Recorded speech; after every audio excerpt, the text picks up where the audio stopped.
Hey guys, Mist here again for another video today, and we are back with our Winnipeg Jets franchise mode. And just quickly, I'm going to tell you guys that I am absolutely tired right now. I am not in a position to actually be recording videos right now, so I'm very sorry about that. But quick update of our team before we head into round 2 of the playoffs against the Chicago Blackhawks. This is what the team is looking like. Hasn't changed really at all, I guess. Oh, I'm yawning and I can't stop yawning, and yeah, that's our team. So let's head on to check out this Chicago Blackhawks team. We took 7 games to get over the Edmonton Oilers in round 1. I don't remember what it was. Were we down 3-0 or were we down like 3-1? I'm pretty sure. Let's go check the calendar. I do not remember. We will see. I know we were down a little bit in the series, so we won game 1, lost game 2 and 3. That means we were down 2-1. Then we tied the series to make it 2-2. Then we went down 3-2. Then we won the next 2 games to get into round 2 of the playoffs. So let's go and check out the Chicago Blackhawks in like year 2024, I think, 2025, whatever it is. 94 offense, 88 defense, 86 goaltending. Pretty good, of course. Nikolai Ehlers is now listed as our best player as we head against Jack Eichel and Patrick Kane. I do know that they are on their top line. This should be interesting, that's for sure. I think Eichel is like 94. That's what he was when we thought about signing him. So Kasperi Kapanen on the top line at an 83 overall with 94 overall Jack Eichel and 86 overall Patrick Kane. Second line of Tom Nelson, medium elite, with Alex DeBrincat and Brady Tkachuk. Wow, they have a lot of centers on their team. Marco Dano probably will come back to bite us in the ass, because why not? On that third line with Nick Schmaltz and Curtis Lazar. Then the fourth line of Eddie Draper with John Hayden and Richard Panik. So Nelson and Tkachuk could be, and DeBrincat too, really. Well, Kane could retire this season. Kapanen shouldn't be on that top line. Really, they should have a top line of Nelson, Eichel, and Tkachuk, or Nelson, DeBrincat, Tkachuk, Nelson, Eichel, DeBrincat. I don't know. They do something else than that. DeBrincat shouldn't be playing wing in general. Really what they should do, they should have a top line of Nelson on the left. No, Eichel on the left, Nelson in the middle, DeBrincat on the right. Then they have a second line of Schmaltz. I'm assuming a second liner. Yeah, Schmaltz could be like left wing or right. Schmaltz goes second line left wing, Kapanen second line right wing, Tkachuk second line center. That would make sense, but whatever. Defensively, their defense are not great. Andre Suster and Connor Murphy are their top 2 defensemen, 81 and 84. Although that's a very tall defensive defenseman line. Still not a great line. Then next they have Kenny Daly with Jacob Cederholm. Again, not great. With Nolan Langfeld and Phil Banks. Now, their goalies must be retarded. Or retardedly good. Kemper and Calvin Pickard. So, interesting. Pickard hasn't played.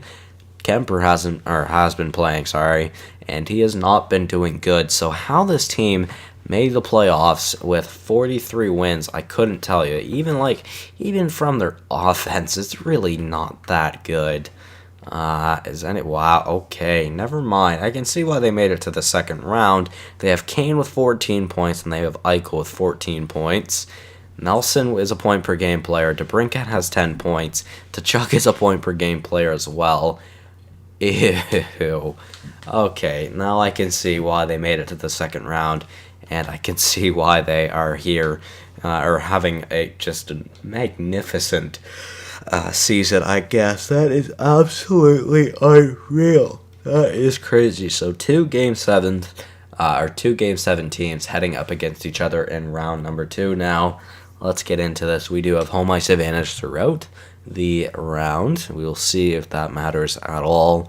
First period against Chicago in Winnipeg. Not great. Kasperi Kapanen scores think it was his second or third goal. Might have been even his fourth goal of the playoffs. Interesting. So, yeah, Chicago they have the lead on us, although we are outshooting them 11-9. Are the shots for the Winnipeg Jets? Nice. Time for the second period. Can we get back into this game? Let's see.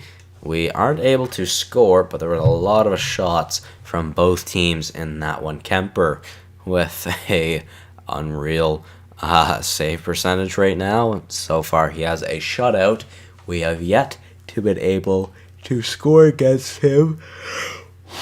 As I was literally saying earlier when I was looking at him, that he has done absolutely terrible in the playoffs right now. He's just doing wonders against us, of course. Why not? I forgot to mention Tom Nelson scored to make it 2-0. Chicago has another power play. They could not use it to their advantage. We have a power play to end the game and a 35 save shutout for Darcy Kemper. Nice. Sven Gustafsson with a 928 save percentage and a 203 GAA is not bad. Kapanen with the game-winning goal is the third star, and we lose game number 1. Great. Very, very awesome. That's for sure. Just kidding. So now time for game number 2 against this very good Chicago Blackhawks team, apparently. Let's see, can we have a better game 2 than what we did have in game 1? Let's go. First period. Shit. Oh my god, I yawned again. I'm sorry. Alex DeBrincat makes it 1-0. And again, that's another win in the first period for Chicago, getting outshot again and also having the lead. Not a great performance so far from us. We have yet to score on Darcy Kemper through 4 periods of play. Now time for the second period of game 2. We finally score, and who else would it be than Patrick Laine, his 6th goal of this of the playoffs this year. Although Patrick came with less than a minute to go in the second period, gives the Blackhawks the lead again. Holy shit, I'm tired, man. Jesus, they have 13 shots and they have scored twice. Gustafsson, buddy, what the hell? Time for the third period. We have almost 30 shots to their not even 15. We had a power play we couldn't score on it with. We couldn't score with. I don't know. We couldn't score when we had a power play. Trailing still 5 minutes to 5 minutes to go in the third. A power play for Chicago, and Chicago takes game 2 as well, winning both games on the road in the first 2 games of the series. They didn't even break 20 shots, and they won 2-0, and a 39 save performance from Darcy Kemper. Ugh. That is disgusting. I can't with this game sometimes. Alright. Time for game number 3 now in Chicago, though. Like, that's gonna matter, because we'll probably get even more fisted now. Oh my god, stop yawning! Alright. Okay, time for game number 3 now. Let's see if it will be any better than the past 2 games.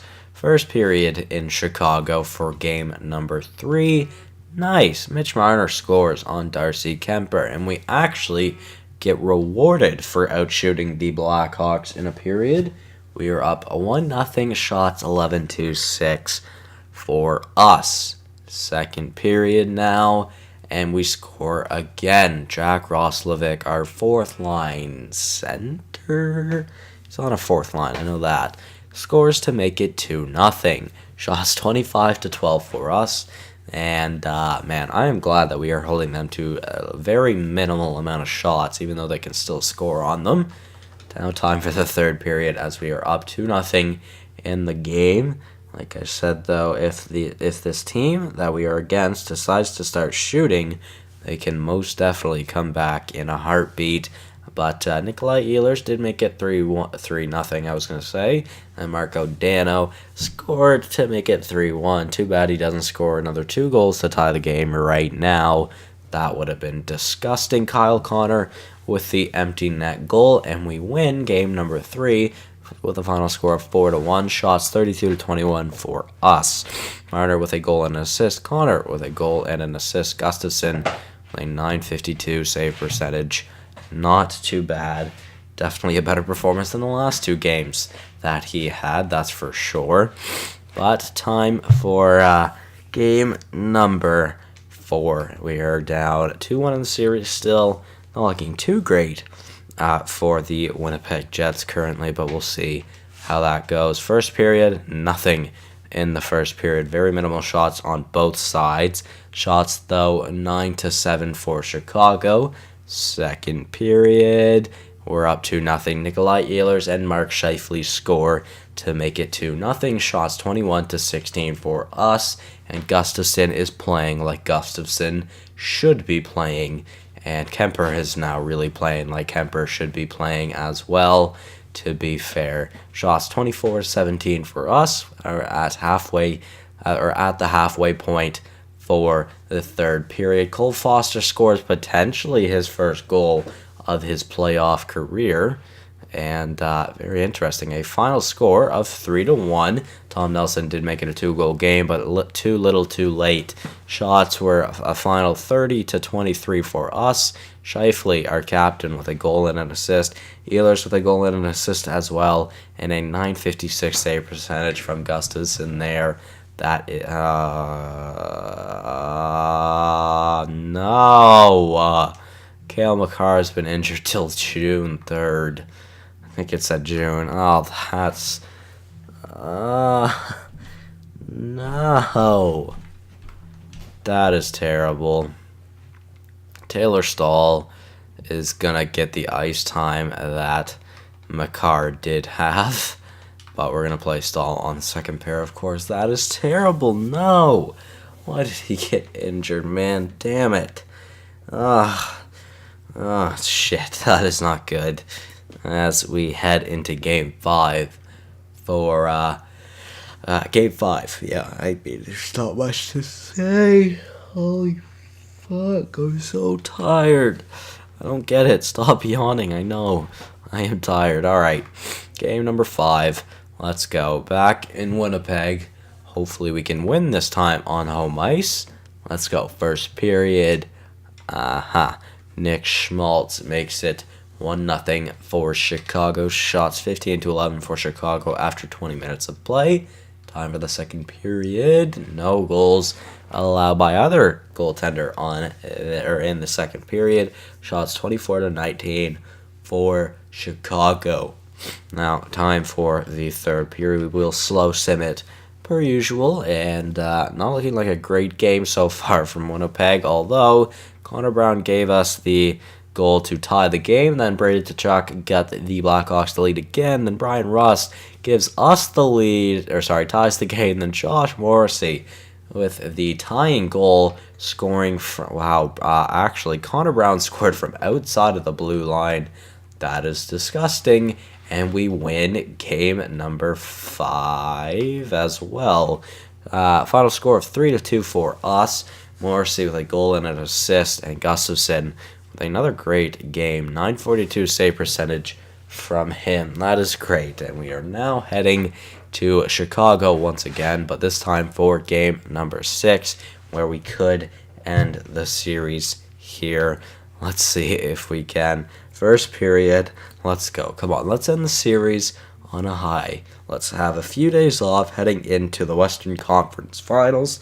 Let's go. First period, not a bad first period. Mark Scheifele scores to give us the lead, and then Tom Nelson scores a little bit under 8 minutes later to give them the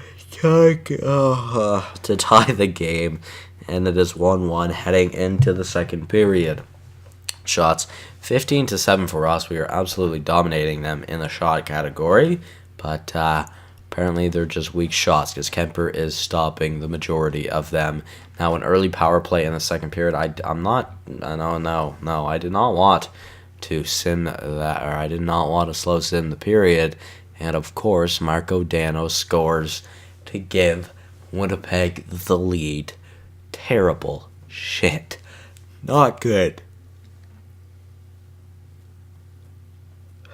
Alright, another yawn. Hopefully the last one of the episode. Let's slow sim the third. Marco Dano, will he have the game-winning goal for the Chicago Blackhawks? As of right now, no, he will not. Patrick Laine scores, I believe, his leading seventh, or his team leading seventh goal of the playoffs. It is now tied 2-2. Few minutes left to go in the third. Could be heading to overtime.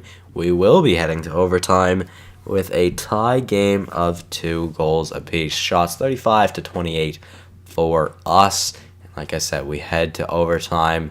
Let's see. And oh my God, Brandon McKenzie, our new stud defenseman, who will probably be replacing Drew Doughty, scores the final goal of the series and scores the game-winning goal. Brandon McKenzie with a goal and an assist.